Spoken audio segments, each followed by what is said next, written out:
Ce ați văzut? Ce era? E puțin mai târziu de când. N-am prea văzut. Nu i-a acordat prioritate să? Da, doamna cred că vrut să meargă către Cluj, am înțeles, că și-a uitat la cu tirul și-a uitat frontal în doamnă. Doamna de unde vine? Dinspre Gherla? Da, dinspre Gherla. Și n-a fost decisă. O să iei ori în stânga, ori în dreapta și a luat-o către Cluj și a intrat în tir. Mi-a dat prioritate la cu roșu de acolo. Tensiunea aia.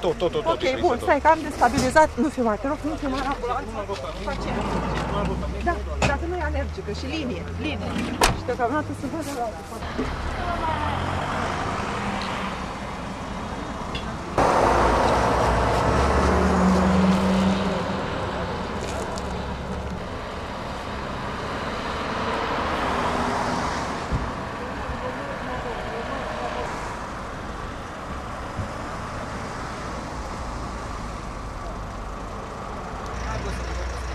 Da, deocamdată nu avem 16 pereți de zile, intubat, așa nu știu, deși pe targă.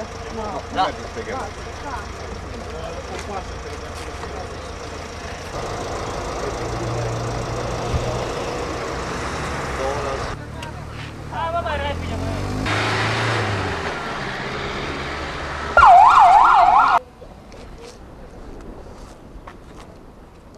Din accident au rezultat 3 victime, un pacient în comă profundă, în stare foarte gravă și ceilalți 2 cu politraumatisme severe. Vom pleca cu ei la Cluj pentru investigații și tratament de specialitate. Bun, mulțumesc.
Hai să le...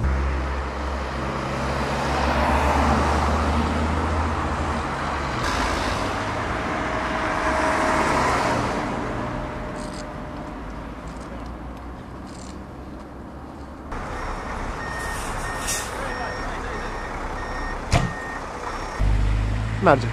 La orele 14:37 detașamentul de pompieri Dej a fost anunțat despre producerea unui accident de circulație în localitatea Bunești.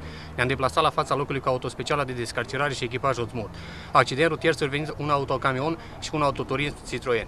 În urma impactului în autoturismul Citroen au rămas o persoană încarcerată și 2 victime care au fost grav rănite, care au fost luate de echipajul Ozmurt și 2 echipaje SAR și transportate la Spitalul Municipal din Gherla și Dej. Pe drumul național 1C a avut loc un accident rutier soldat cu vătămarea corporală a 3 persoane.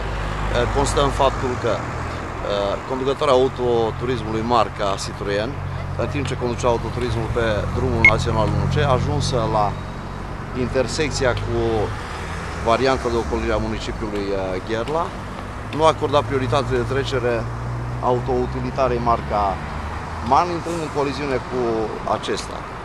În urma evenimentului rutier au rezultat vătămări corporale grave.